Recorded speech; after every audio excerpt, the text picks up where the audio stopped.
students, welcome back to my YouTube channel. How are you all? I hope you all are very well. Video start करने से पहले आप लोगों के लिए कुछ motivational lines which is given by doctor APJ Abdul Kalam. Confidence and hard work. Confidence and hard work is the best medicine to kill the disease called failure. It will make you a successful person.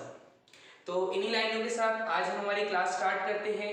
आज हम लोग देखने वाले हैं retirement of a partner. यदि एक partner firm छोड़कर जा रहा है तो उसके सेटलमेंट, उसके ड्यूज के सेटलमेंट कैसे किए जाएंगे. अब रिटायरमेंट लेने के बहुत सारे रीजंस होते हैं. इफ पार्टनर की इल हेल्थ, उसकी तबीयत खराब है, if partner want to migrate from a place of business to any other place, वो किसी दूसरी जगह शिफ्ट हो रहा हो, या फिर कॉन्फ्लिक्ट्स, पार्टनर्स के बीच में कॉन्फ्लिक्ट्स हो रहे हैं, झगड़े हो रहे हैं, या तो पार्टनर्स किसी अदर रीजन से फर्म छोड़कर जाना चाह रहा है. इफ पार्टनरशिप एट विल, यदि पार्टनरशिप एट विल है तो पार्टनर को 6 महीने पहले एक नोटिस देना पड़ेगा फॉर देयर रिटायरमेंट कि मैं रिटायरमेंट लेना चाहता हूँ. तो आज हम उसी से रिलेटेड एक क्वेश्चन देखने वाले हैं कि पार्टनर यदि रिटायर हो रहा है तो उसके ड्यूज के सेटलमेंट्स कौन कौन से अकाउंट्स प्रिपेयर होते हैं. तो मैं आप लोगों के सामने क्वेश्चन पढ़ता हूँ. The balance sheet of A, B and C who were sharing profit 5:3:2, ये तीनों पार्टनर का प्रॉफिट शेयरिंग रेशियो है, is given below as at 31 मार्च 2003. 31 मार्च 2003 को बैलेंस शीट दी हुई है. आप लोगों को क्वेश्चन वीडियो में मिल जाएगा. कैपिटल सबसे पहले बैलेंस शीट दी हुई है, उसके बाद कुछ एडिशनल इंफॉर्मेशन दी है. B retires on the above date, partner B retirement ले रहा है, and the following adjustment was agreed upon his retirement. कुछ एडजस्टमेंट्स दिए हुए हैं. तो जब भी आप इस क्वेश्चन को करें, सबसे पहले आप नीचे देख लीजिए क्या क्या बनाने के लिए बोला है क्वेश्चन में, कौन कौन से अकाउंट्स और स्टेटमेंट बनाने के लिए बोला है. क्वेश्चन में बोला है prepare revaluation account, capital account and balance sheet of the reconstituted firm. तो पार्टनर बी जो है वो रिटायरमेंट ले रहा है 31 तारीख को. 1 अप्रैल 2003 को इनकी न्यू बैलेंस शीट बनेगी रिकंस्टिट्यूटेड फर्म की. तो revaluation account, partners capital account, balance sheet और कैश अकाउंट. कैश अकाउंट तभी बनेगा यदि पार्टनर को कुछ पेमेंट की जा रही हो, रिटायर्ड पार्टनर को कुछ पैसे पे करने हो, उस केस में आपको कैश अकाउंट बनाना पड़ेगा. तो जहां भी एडजस्टमेंट है बैलेंस शीट में आप पेंसिल से डॉट लगा लिया करो. तो इससे क्या होगा, हम लोग लाइन से स्टार्ट करेंगे, जहां जहां एडजस्टमेंट आएगा हम एडिशनल इंफॉर्मेशन देख लेंगे. स्टॉक की वैल्यू 172 हो गई तो स्टॉक पे एक डॉट लगा लिया. फर्नीचर अंडर वैल्यू है 3000 से, एक डॉट लगा लिया. 10,000 का प्रोविजन बनाना है डेटर पे, एक डेटर के ऊपर डॉट लगा लिया. Goodwill of the firm 2 lakh, but it was decided not to show the goodwill in the books. It means goodwill को अभी एडजस्ट करना है जब पार्टनर रिटायर हो रहा है. बी वॉज पेड, जो पार्टनर बी रिटायर हो रहा है, 40,000 immediately on retirement and the balance was transferred to his loan account. Balance उसके लोन अकाउंट में ट्रांसफर करना है. यदि क्वेश्चन में बी को कोई भी पेमेंट करने के लिए नहीं बोला होता तो उसका जितना भी बैलेंस आता पूरा का पूरा उसके लोन में ट्रांसफर हो जाता. It will be paid later, उसको बाद में पेमेंट होगी. ए एंड सी जो रिमेनिंग पार्टनर्स है उनका रेशियो दिया हुआ है 3:2. उनका न्यू रेशियो क्वेश्चन में गिवन है. तो मैं यहाँ पे लिख दे रहा हूँ वर्किंग नोट में, ओल्ड रेशियो तीनों पार्टनर का दिया हुआ है ए बी सी 5:3:2. ये ओल्ड रेशियो है पार्टनर्स का. उसके बाद जो बी रिटायर हो गया उसका भी एक सर्कल कर देते हैं, ये बी पार्टनर रिटायर हो गया. यदि क्वेश्चन में न्यू रेशियो नहीं दिया होता तो ए और सी का जो रेशियो होता न्यू प्रॉफिट शेयरिंग रेशियो वो हो जाता 5:2. इसको आप निकाल सकते हैं, मैं इन नेक्स्ट वीडियोस में आपको बता दूंगा कि कैसे निकलता है. बट इस क्वेश्चन में न्यू रेशियो गिवन है. New ratio between A and C is 3:2. A और सी का न्यू रेशियो हमको क्वेश्चन में गिवन है. तो हम लोग स्टार्ट करते हैं लायबिलिटी साइड से. सबसे पहले पार्टनर्स की कैपिटल दी है, उसको हम कैपिटल अकाउंट में ब्रॉट डाउन कर देंगे by balance BD. By balance BD 7,20,000, उसके बाद 4,15,000, उसके बाद 3,45,000. ये तीनों पार्टनर्स की कैपिटल उनके कैपिटल अकाउंट में ब्रॉट डाउन कर दी. उसके बाद रिजर्व फंड दिया हुआ. रिजर्व फंड पार्टनर्स को बढ़ जाएगा, ठीक है. रिजर्व फंड जो दिया हुआ है पार्टनर्स को ओल्ड रेशियो में बढ़ जाएगा, तो बाय रिजर्व फंड डिस्ट्रीब्यूट कर दिया हमने इसको ओल्ड रेशियो में। रिजर्व फंड 1,80,000 का दिया हुआ है, इसको हमको ओल्ड रेशियो में बांटना है, तो 532 18,000 इंटू 5 90,000, 18,000 इंटू 3 54,000 और 18,000 इंटू 2 36,000। ये रिजर्व को हमने डिस्ट्रीब्यूट कर दिया सारे पार्टनर्स को including retired partner in their old ratio. उसके बाद सन्डी क्रेडिटर, कोई एडजस्टमेंट नहीं, हम एज इट इज उसको रिकंस्टिट्यूटेड फॉर्म की जो बैलेंस शीट बन रही है उसमें लिख देते हैं। सन्डी क्रेडिटर 124, सन्ड्री क्रेडिटर्स 1,24,000 के। उसके बाद आउटस्टैंडिंग एक्सपेंसेस, तो आउटस्टैंडिंग एक्सपेंसेस में कोई एडजस्टमेंट नहीं है, हम उसको यहाँ कॉपी कर देते हैं।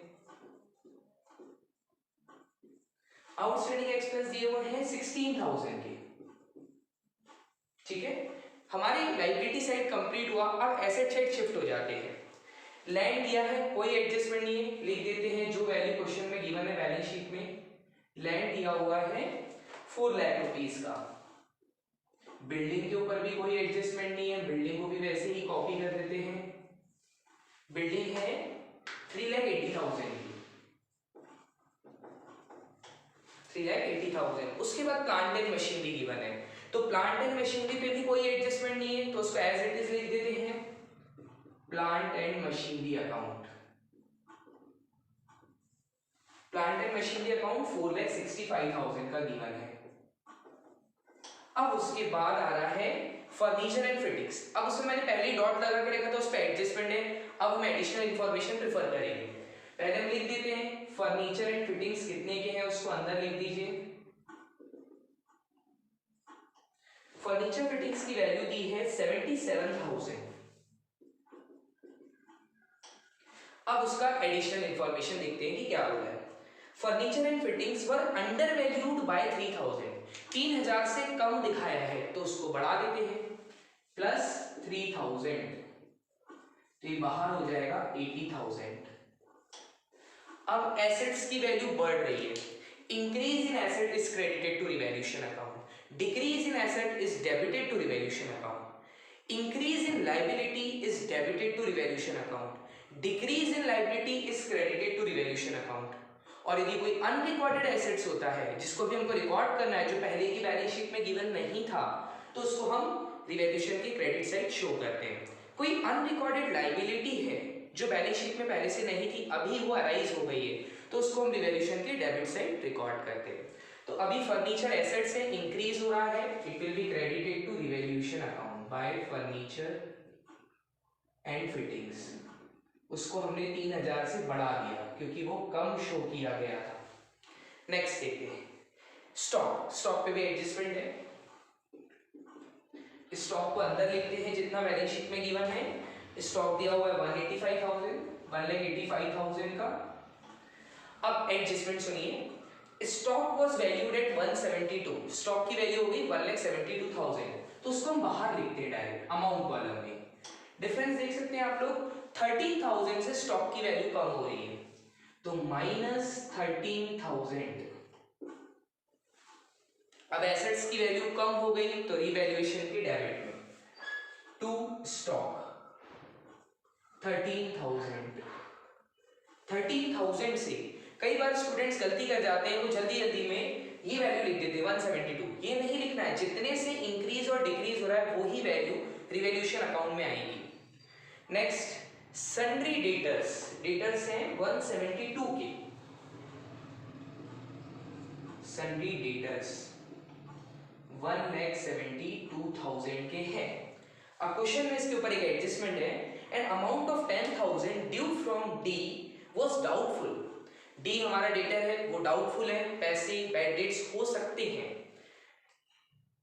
अब provision for the same for required, debtor के ऊपर प्रोविजन बनाना है 10,000 का, तो यहां से minus provision for doubtful debts, provision for doubtful debts 10,000, बाहर आ जाएगा 162। अब प्रोविजन हमारी एक लायबिलिटी है, तो increase in liability is debited to evaluation account. या फिर आप इस चीज को दूसरे तरीके से समझ सकते हैं, इसने एसेट्स को कम कर दिया, इसने एसेट्स की वैल्यू को डाउन हो गया, तो एसेट डिक्रीज होते हैं तो रिवैल्यूएशन के डेबिट में। बट प्रोविजन एक लाइबिलिटी है, तो प्रोविजन क्या है, लाइबिलिटी, लाइबिलिटी इंक्रीज हो रही है तो रिवैल्यूएशन के डेबिट में। Provision for doubtful debts 10,000 rupees. Next adjustment की तरफ चलते हैं।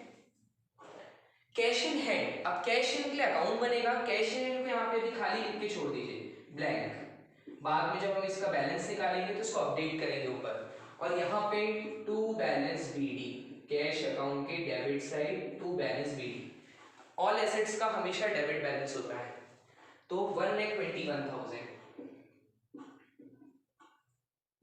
ये तो हम अब बैलेंस शीट के साथ साथ चल रहे थे। अब हम सारी लाइन से एक एक इन्फॉर्मेशन देखते हैं कि सारे एडजस्टमेंट हो गए नहीं। फर्स्ट हमारा स्टॉक वाला हो गया, सेकंड फर्नीचर का हो गया, डेटा का। अब आ रही गुडविल। फर्म की गुडविल दी हुई 2 लाख रुपीज। अब 2 लाख रुपीज पे हम रिटायर्ड पार्टनर का शेयर निकालेंगे और उसको गेनिंग रेशियो में पे करेंगे रिमेनिंग पार्टनर्स, क्योंकि जब एडमिशन होता है तो न्यू पार्टनर जो आता है प्रीमियम फॉर गुडविल लेकर आता है, और वो किसको बढ़ती है, सैक्रिफाइजर को, इट मींस ओल्ड पार्टनर को। अब एक पार्टनर रिटायर्ड हो रहा है तो उसको गुडविल के पैसे देंगे कौन, रिमेनिंग पार्टनर्स देंगे अपने गेनिंग रेशियो में। तो हम लोग सबसे पहले गेनिंग रेशियो निकाल लेते हैं। गेनिंग रेशियो का फॉर्मूला है new ratio minus old ratio. New ratio में से ओल्ड रेशियो माइनस कर दो, ए और सी का गेनिंग निकालते हैं। न्यू है 3/5, 2/5, 3:2, 5/10। ए का यहां से देख लीजिए ओल्ड रेशियो 5/10 और सी का 2/10। एलसीएम लेते हैं 10 आएगा, 10 को 5 से डिवाइड करेंगे 2, 2 3 जा 6, 10 डिवाइडेड बाय 10 1, 1 into 5 5, 1/10।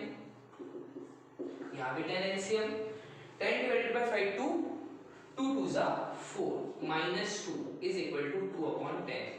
ये आ गया 1:2। इन दोनों का गेनिंग रेशियो आ गया 1:2। अब जो फर्म की गुडविल थी 2 लाख, उसको नहीं बांटना है, पहले रिटायर्ड पार्टनर का शेयर निकालना है। तो यहां पे निकाल लेते हैं share of B in goodwill. B का शेयर गुडविल में, तो फर्म की गुडविल दी है 2 लाख रुपीज और ये 2 लाख रुपीज, और बी का शेयर है 3/10, तो 3/10 ये हो गया 60,000। 60,000 को हम लोग बांट देते हैं 1:2 में, ए और सी को, ए और सी। 60,000 का 1/3, 3 कैसे आया, 1:2, तो 1 + 2 3, तो 1/3, तो ये आ गया 20,000, और इसका 60,000 का 2/3 40,000।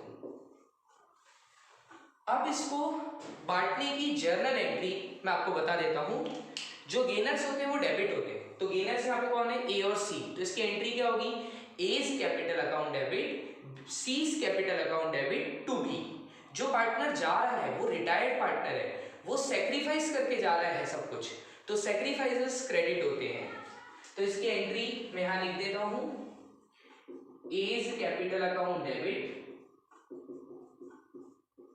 सीज कैपिटल अकाउंट डेबिट, जो गेनर्स है उनको डेबिट कर दिया, और जो रिटायर हो रहा है बी उसको हमने क्रेडिट कर दिया, क्योंकि वो सेक्रीफाइजर है। 20,000 ए देगा, 40,000 सी देगा, टोटल बी को 60 मिल जाएंगे। 20 ए देगा, 40 सी देगा, और टोटल बी को 60,000 मिल जाएंगे। अब इसको हम कैपिटल अकाउंट में एडजस्ट करते हैं। ए और सी डेबिट में, तो ए और सी के डेबिट में आ जाइए, ये डेबिट साइड है और ये क्रेडिट साइड है। ए और सी के डेबिट में नाम लिखेंगे opposite, to B is capital, major question है, to B is capital account. A case में और सी केस में 20,000 इस केस में से कट जाएंगे, डेबिट हो जाएंगे 40 सी केस में से। अब पार्टनर बी कहां पे, क्रेडिट में, तो बी के क्रेडिट में आ जाइए, नाम लिखिए अपोजिट। अपोजिट में दो नाम है, ए और सी, तो by A's capital account, by C's capital account, ये दोनों मिलकर बी को दे रहे हैं, तो बी के इसमें अमाउंट आएगा, ए दे रहा है 20,000 बी को और ये दे रहा है 40,000। ये हो गई इसकी लेजर पोस्टिंग। अब हमारा बच्चा है रिवैल्यूएशन अकाउंट क्लोज करना, उसको हम क्लोज करते हैं। क्रेडिट साइड बड़ा, डेबिट साइड बड़ा है 23,000, इट मींस लॉस आने वाला है 23,000। 23 में से 3,000 माइनस करेंगे 20,000 रुपीज, रीवैल्यूएशन अकाउंट का लॉस आ गया। अभी पार्टनर्स को बढ़ जाएगा by partners capital account loss A B C. अभी क्या आ गया हमारा 20,000 का लॉस आ गया, इसको हम बांट देते हैं किस रेशियो में, ओल्ड रेशियो में सभी को। तो 5:3:2, तो 10 से 2, 2 5 10, 2 3 6 और 2 2 4। अब इसको बांटने की भी एंट्री होती है, या तो आप इसको लॉजिक से याद रख सकते हैं, ये डेबिट साइड उतरेगा पार्टनर्स के, या तो इसकी एंट्री क्या हो रही है, रिवैल्यूएशन के क्रेडिट साइड काम हो रहा है तो रिवैल्यूएशन रहेगा क्रेडिट और जो चीज लिखी है debit. It means A's capital account debit, B's capital account debit, C's capital account debit to revaluation account. तो A B C के डेबिट में जाके to revaluation, ledger posting to revaluation account, और यहां पर हम लिखेंगे लॉस 10,000, 6,000, 4,000। अभी रिटायर्ड पार्टनर को कुछ पेमेंट करनी है, उससे पहले हम लोग क्या करते हैं, बाकी पार्टनर्स के बैलेंस कर देते हैं। जो रिमेनिंग पार्टनर है उनकी बैलेंसिंग कर देते हैं।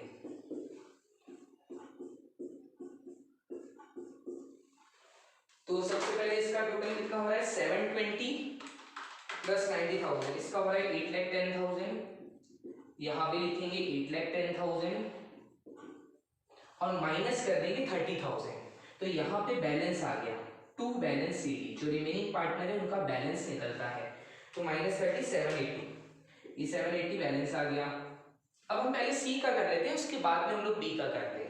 तो सी का यहाँ कितना हो रहा है 3,45,000 plus 36,000, 381।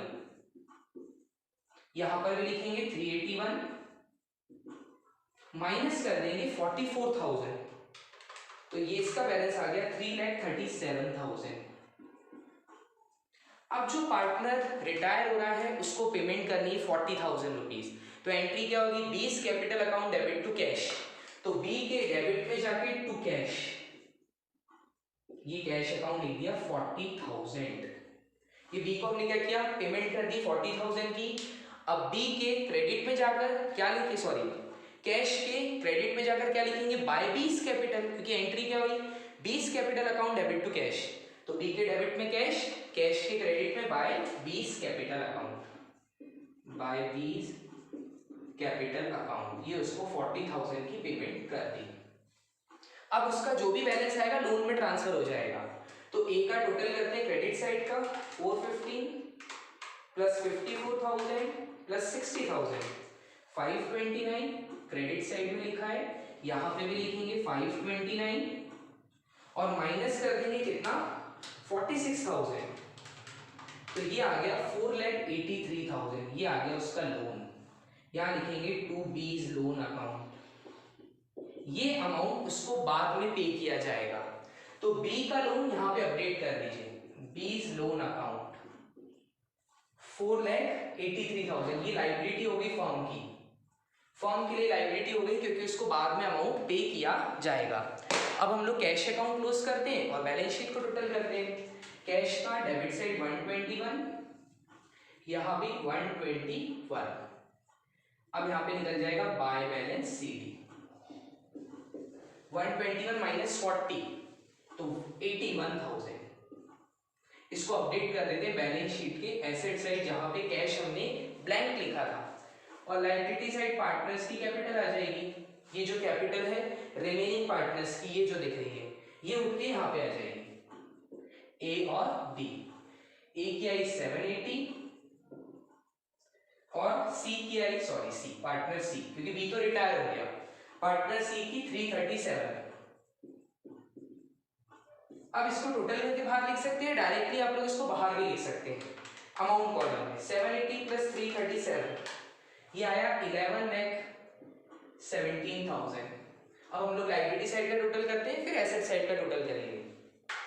Plus 124 plus 16,000 plus 483 total आ रहा है 17,40,000, 17,40,000। अब हम एसेट साइड का भी देखते हैं, उतना आना चाहिए।